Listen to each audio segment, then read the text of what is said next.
Usted fue jefe de gabinete del Ministerio de Exteriores durante la Revolución Sandinista y negoció la paz en Contadora y Esquipulas. ¿Cómo se vive en la primera fila a pasar, digamos, pasar de ser del equipo de gobierno a la oposición tras la derrota electoral del año 90? Bueno, digamos que eso es un trago amargo, sobre todo porque tanto el proceso insurreccional como la defensa de la revolución costó más de 100.000 vidas y que aquello terminara, pues es amargo. Ujú. Y creo que el término se queda corto, pero las cosas son así, ¿ya?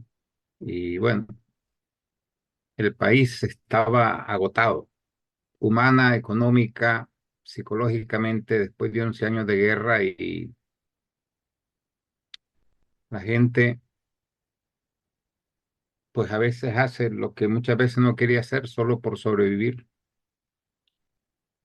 Esto son cosas que solo se entienden cuando se viven. Desde fuera muchas veces resultan inexplicables, pero es muy difícil para un país pequeño como Nicaragua, como tantos que ha habido en el mundo, resistir una agresión imperialista durante tantos años y subsistir, y menos en un momento tan crítico, pues porque la Unión Soviética estaba en sus últimos años, la ayuda no llegaba de ninguna parte, no había quien echar una mano, así que, bueno,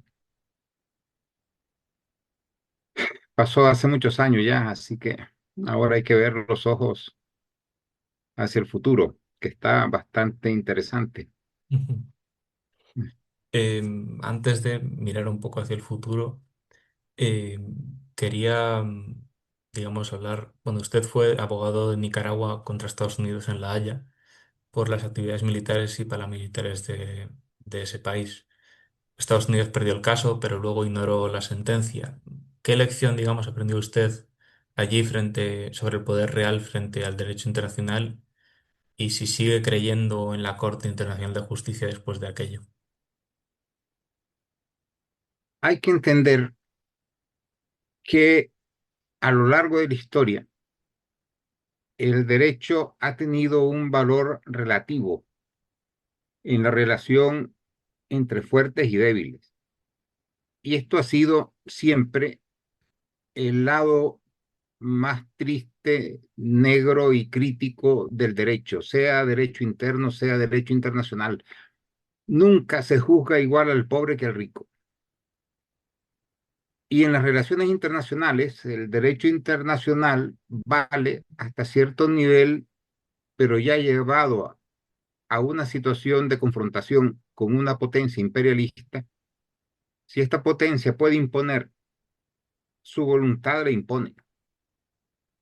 Y esto es así y seguirá siendo mientras existan potencias imperialistas. Lo estamos viendo en el presente. Es decir, desde que fue destruida la Unión Soviética, el mundo ha vivido en un estado de guerra permanente.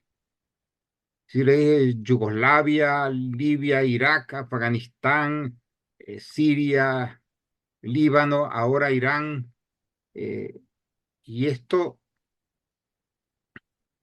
es una realidad contra la que uno debe luchar con todas las fuerzas, pero el fondo del problema está en la asimetría de poder.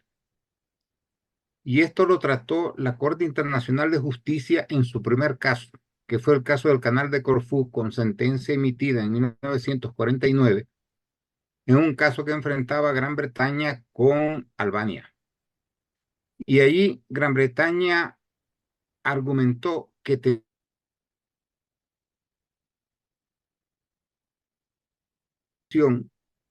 en el caso de la libertad marítima y de hacer valer el principio de navegación, de derecho de navegación, y la Corte respondió en una sentencia histórica que yo en mis años largos de profesor siempre la recordaba, Y es que la Corte dijo, rechazó el argumento británico y señalando que por la naturaleza de las cosas,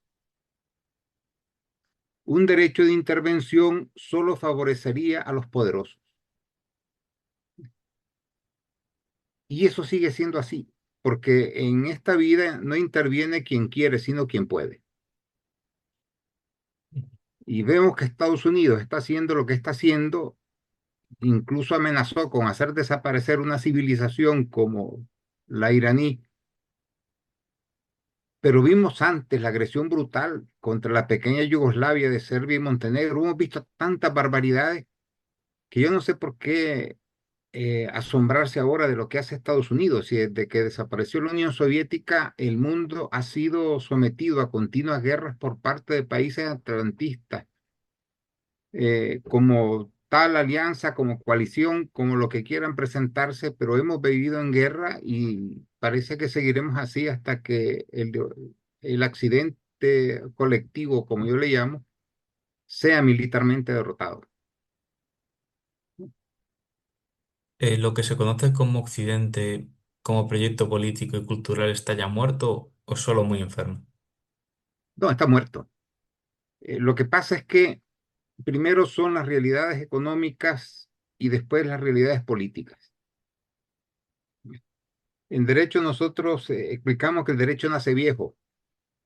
Primero fueron los barcos, después el derecho marítimo, primero los aviones, después el derecho aéreo.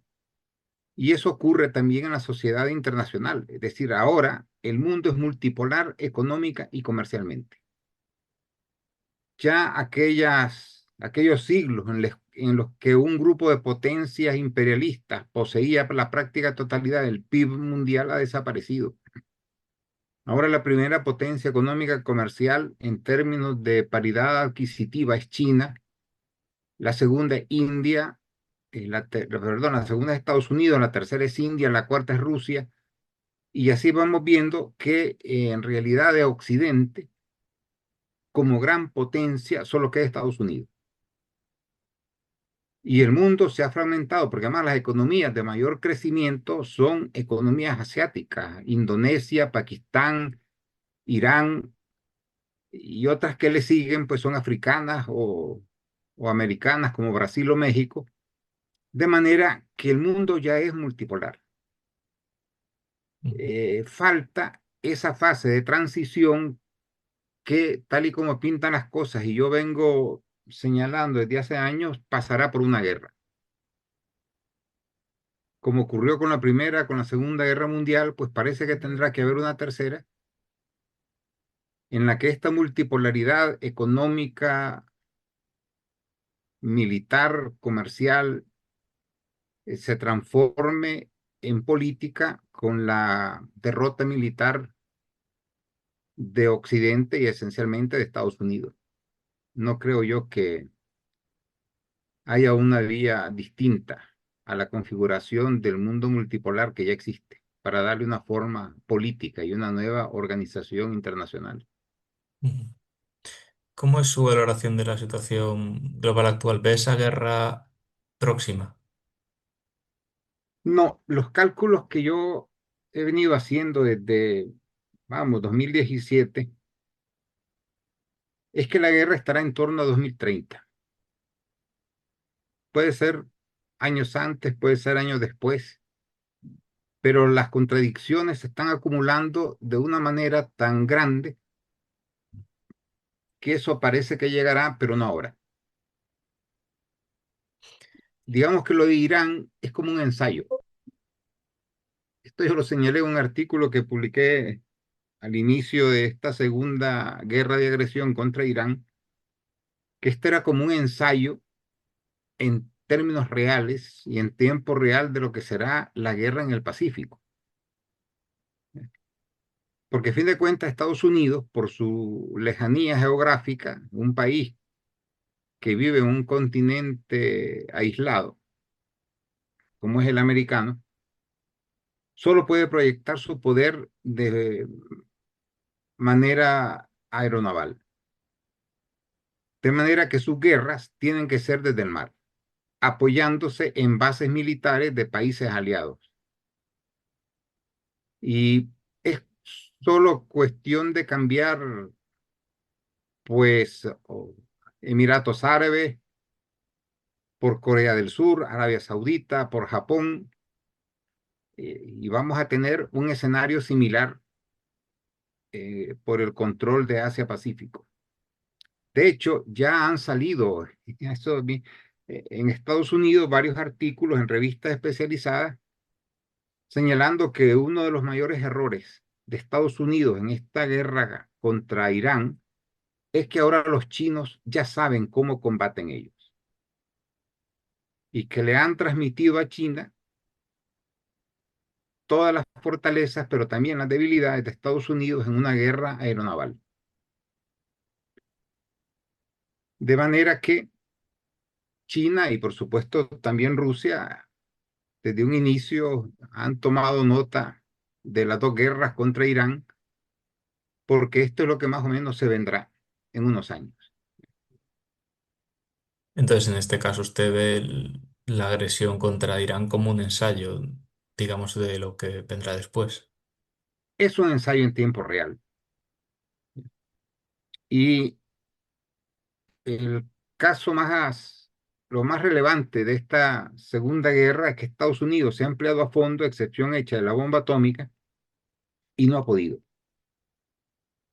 Pero esto también fue señalado hace 2400 y tantos años por Tucídides, en la historia de la guerra del Peloponeso, cuando analizaba el fracaso de la incursión ateniense en Sicilia, en las ciudades-estado que eran aliadas de Esparta, y cómo la potencia terrestre en estos casos tiene superioridad sobre la potencia naval que ataca, porque la expedición ateniense a Sicilia fue un desastre militar completo y fue determinante para la derrota final de Atenas a manos de Esparta. Así que no estamos hablando de un escenario nuevo. Ya se ha mencionado ahora muchas veces el desastre de Galípoli en la Primera Guerra Mundial, el desembarco británico en la península de los estrechos turcos intentando alcanzar Estambul, que terminó en un desastre militar total. Y bueno, Estados Unidos aquí ha vuelto a comprobar que una potencia terrestre con fuerza suficiente es capaz de vencer o de hacer imposible una victoria a una potencia aeronaval. Y en el caso del Pacífico, pues ya no digamos que poder de China es 500 veces superior al de Irán y por lo tanto de los resultados de este fracaso de Estados Unidos contra Irán podemos inferir cómo terminaría una guerra con China en el Pacífico. Ujú. Y Em, creo yo que tanto chinos como otros países han tomado nota y esto ya esta derrota de Estados Unidos o esta imposibilidad de victoria sobre Irán ya es una reconfiguración de fuerza. Ya el mundo ha visto que el poder de Estados Unidos no es tal, que una potencia media con voluntad y capacidad suficiente lo puede resistir y podemos a partir de ahí sacar conclusiones sobre lo que será una confrontación de Estados Unidos con una potencia que es igual o superior incluso al poder estadounidense. em, ¿Cuál es su enfoque, digamos, sobre la cuestión del genocidio en Palestina? Y, digamos, su lectura sobre los organismos internacionales ante esta situación. Mira, Naciones Unidas se fundó en 1945, en un mundo que no tiene absolutamente nada que ver con el presente. Naciones Unidas es algo obsoleto, pertenece a otra época. No esperemos de esta organización algo que ya no puede dar. Hace falta una nueva organización internacional que puede ser desde dentro de Naciones Unidas o formando una nueva, como ocurrió anteriormente, que en la Primera Guerra Mundial nació la Sociedad de Naciones, fracasó, en la Segunda nació la Organización de Naciones Unidas, pues en la tercera igual hay que crear otra, pero ya Naciones Unidas como tal no responde a las realidades del mundo. El genocidio de Gaza es la evolución natural del Estado sionista. No hay que olvidar que el sionismo es la versión nacionalista del judaísmo. Y en ese sentido, sus orígenes son iguales a los del nazismo y comparten exactamente la misma ideología de fondo, aunque no la simbología. Es la supremacía de una raza sobre otra y el derecho de la raza superior a exterminar a lo que consideran una raza inferior. Los nazis se consideraban la raza blanca superior, los arios, etcétera, etcétera. Los judíos sionistas se creen el pueblo de Dios y que ellos son los que están aquí enviados por Dios para hacer lo que les dé la gana. Y ten en cuenta que los libros religiosos judíos son lo que llamamos nosotros el Viejo Testamento y que el Viejo Testamento está lleno de barbaridades, genocidios, asesinatos, masacres, y ellos beben de eso y se lo creen, pues. Y hay además una cuestión que la gente suele olvidar. Palestina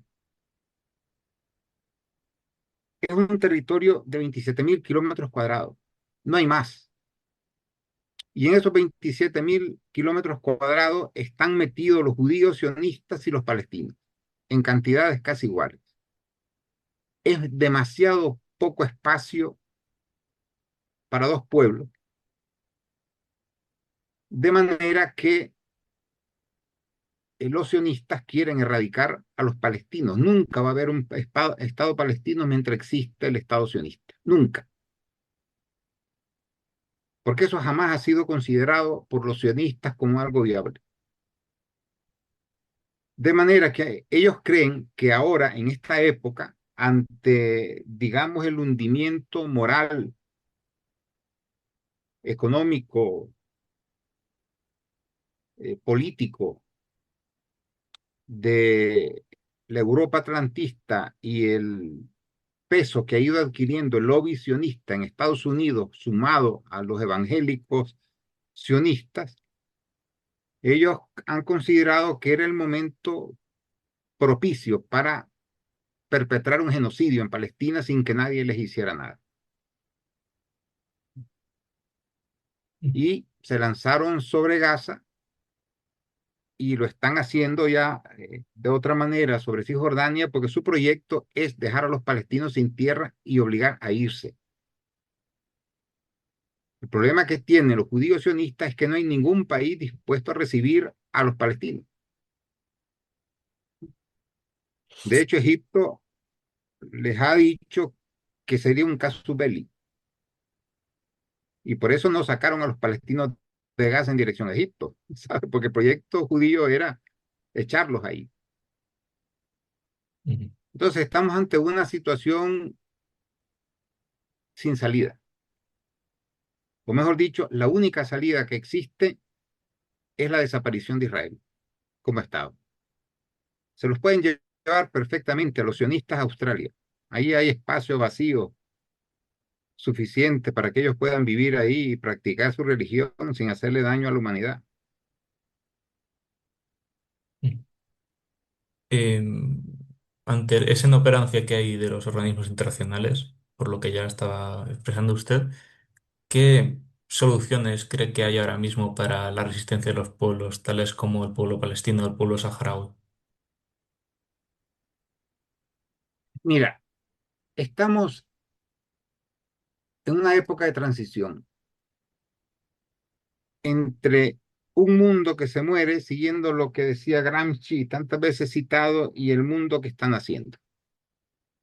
Las guerras que hay ahora en Gaza, en Irán, las crisis son parte de un mismo conflicto. Ahora no hay conflicto separado.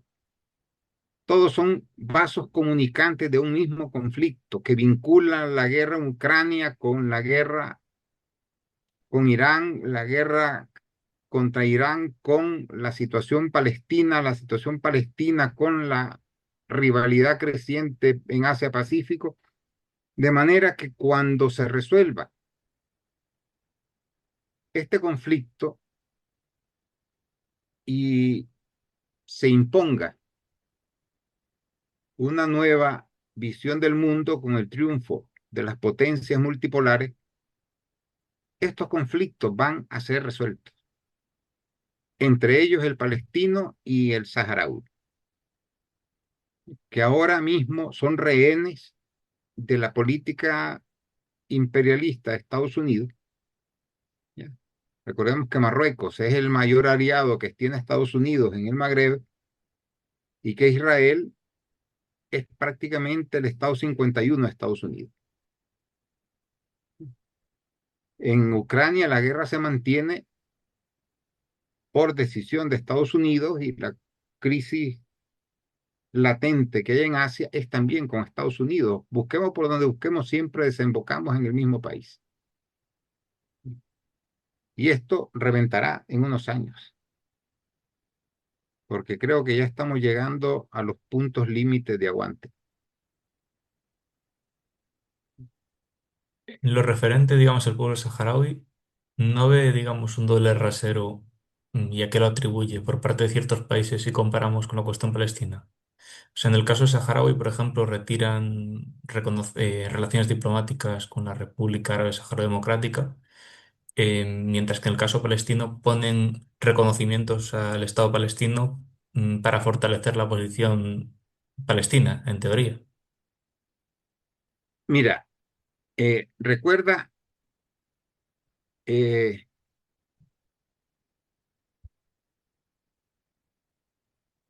¿me estás viendo? Sí, te estoy viendo.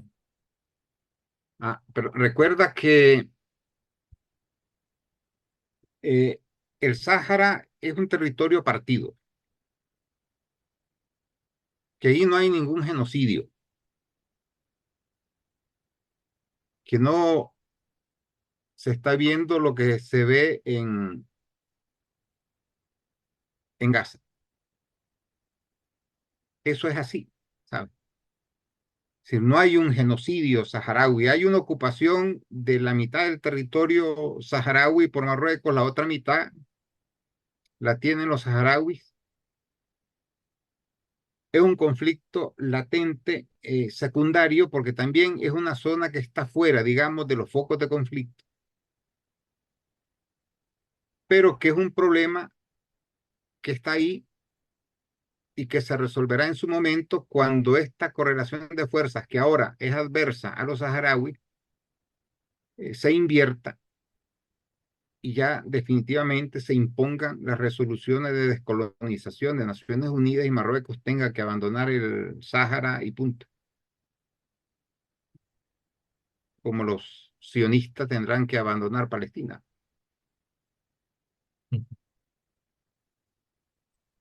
Sea, ¿no es un poco hipócrita por parte del gobierno español, digamos, coger la antorcha, digamos, de la resistencia en Palestina, mientras que al mismo tiempo, ignora esta cuestión cuando tienen responsabilidades de primer plano?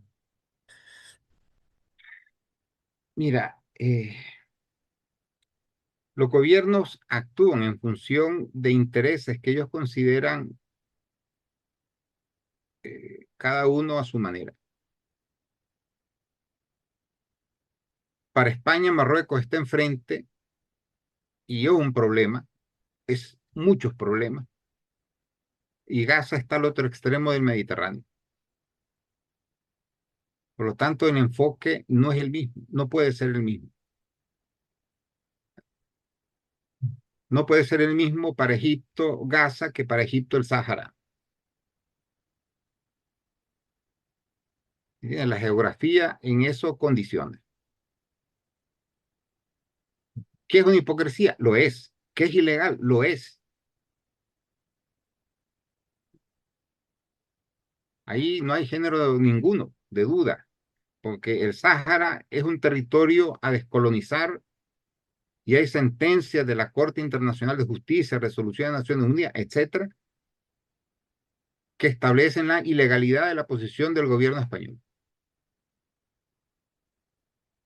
¿Qué más se puede decir o hacer? Pues nada más, a menos que llegue al poder un gobierno que decida aplicar las resoluciones de Naciones Unidas, y hasta el momento aquí no llegará ninguno, y puede que sea más fácil colonizar Marte a que eso llegue.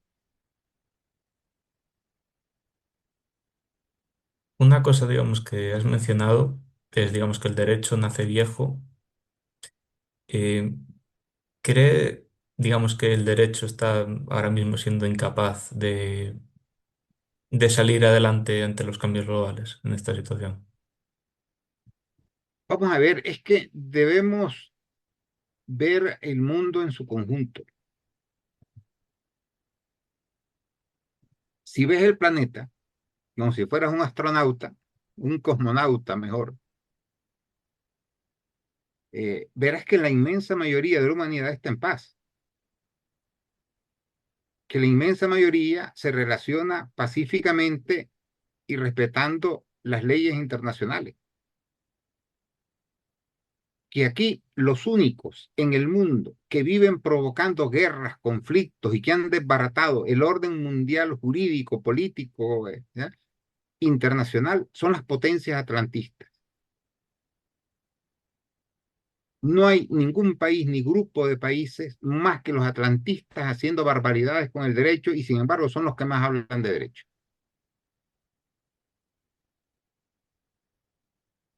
Hay regiones enteras del mundo en absoluta paz. A nadie se le ocurre andar invadiendo países ni a nada. ¿Quiénes los invaden? Pues son siempre fuerzas anglosajones, con su coro de seguidores europeos que unas veces son más, otras veces son menos, pero son los únicos. Entonces no podemos confundir la parte con el todo.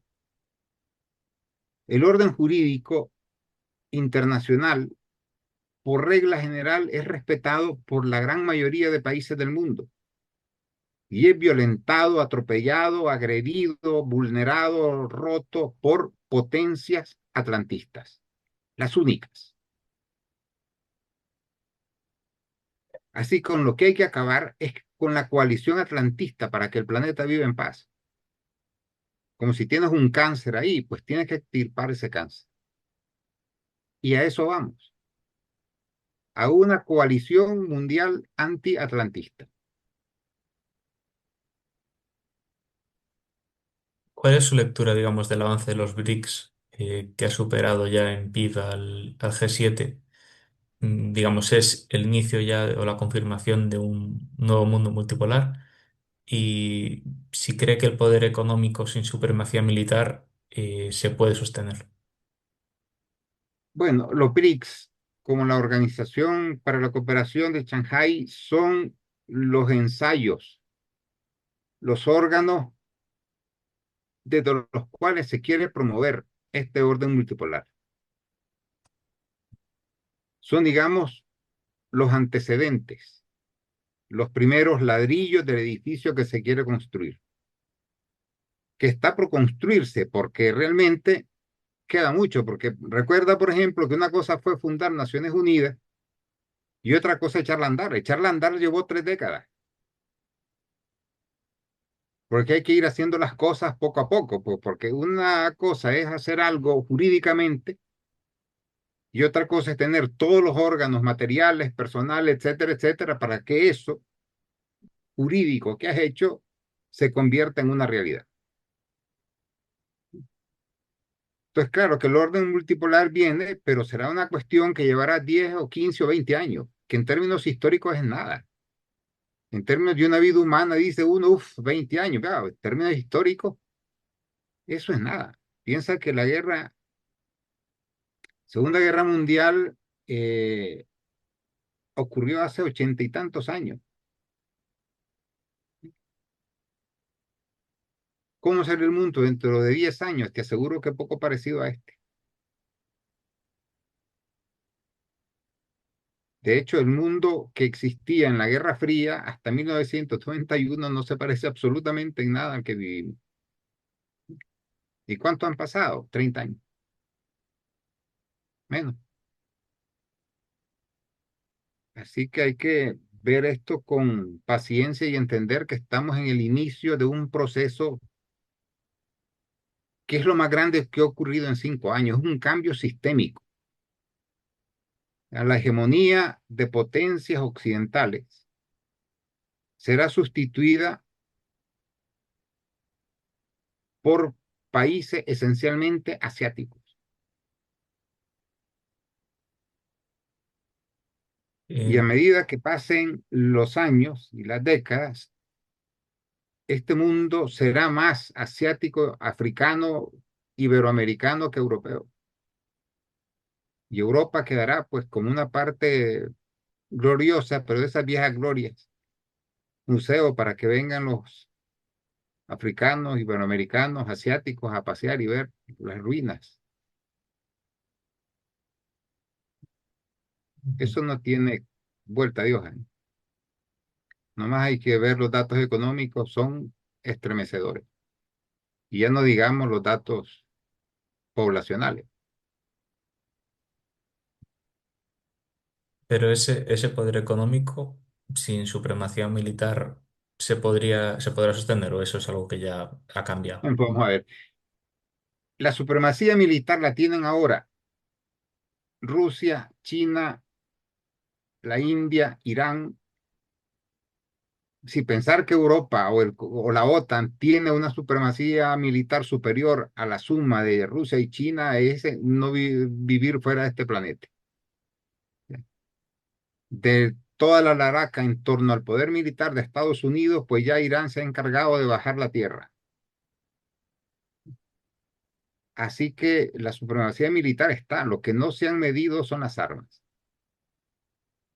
Cuando se midan, entonces sabrá Occidente que realmente su época pasó. Eh, También una cosa que parece cobrar cada vez más importancia en este nuevo mundo, digamos, es el asunto de las tierras raras y de los semiconductores. En el 92, Deng Xiaoping afirmaba que si Oriente Medio tenía petróleo, China tenía tierras raras. ¿Dónde cree que queda el continente africano y América Latina en este encuadre, además de, por supuesto, China? Es que mira, el mundo nunca ha sido una cosa uniforme. No lo ha sido, no lo es, no lo va a ser. Porque la geografía es injusta. Hay países muy grandes que no tienen nada. Enormes extensiones de arena, desiertos donde no hay nada. Y hay países más pequeños que lo tienen todo. Hay países a los que la geografía premia y hay otros a los que la geografía castiga. La diferencia está en que en un mundo multipolar, donde la sociedad internacional se guíe por criterios de equidad, de más respeto y de respeto real al orden jurídico, donde se comercie libremente, no el modelo neocolonial de expolio, no el modelo de saqueo que ha existido hasta ahora. Entonces, muchas de estas regiones geográficamente en desventaja o que por circunstancias históricas han estado más, tendrán posibilidades que hoy no tienen. Yo te voy a dar un ejemplo que aquí se sigue poco, pero que sí es muy interesante y es lo que está ocurriendo en estos países del Sahel, que son Burkina Faso, Mali y Níger. Ahí tomaron el poder ejércitos patriotas que con el apoyo de China y de Rusia han cambiado sus términos de intercambio internacional. En Mali, por ejemplo, en vez de que los franceses y otras empresas saquearan el oro del país, Rusia les está ayudando a montar su propia industria del oro. Burkina Faso, que es uno de los mayores productores de uranio, está haciendo una industria nacional para que la riqueza del uranio se quede y Rusia le está ayudando. Esto, digamos, sería como un ejemplo, como un anticipo del tipo de relaciones que se vienen. ¿Y qué hicieron en Burkina Faso, en Níger, en Mali? En primer lugar, echar a los soldados franceses y a los de la OTAN y plantear un modelo distinto de intercambio, en el que los principales beneficiarios de sus recursos sean los propios pueblos. Entonces, eso se irá extendiendo. En el sur de África, China ha hecho silenciosamente cambios enormes, sin invadir, sin expoliar, sin avasallar, sin nada. Bueno, llegan, hacen negocios, obtienen beneficios. Por supuesto que hay que obtener beneficios, si eso no es delito. Si el mundo no se puede guiar por criterios de caridad, de que yo, ¿sabes? Sino por relaciones en el que todo gane. No el modelo occidental en el que ganaba Occidente y aquí vivían maravillosamente de puta madre, como se dice, y el resto de países muriéndose de hambre. Eso es lo que se acaba. Y ojalá que el periodo de transición sea lo más breve posible. Y además se le va a acabar el problema de la migración aquí, ¿sabe? Porque la gente huye de sus países por la pobreza. Cuando existan sistemas nacionales que le den a su gente oportunidades, a nadie le, que, de general nadie quiere irse de su país. La Totalmente. gente que encuentra oportunidad, trabajo y medios para vivir dignamente se queda en su sitio. Si es rico quedarte en tu sitio, con la gente que has nacido, con la que has crecido, con lo que has vivido, en lo que te gusta, ya. Uno emigra por absoluta necesidad, no por otra cosa. Pues muchas gracias, Augusto, por tu tiempo. Ha sido un placer escucharte y bueno, voy a cerrar Y Héctor, la grabación.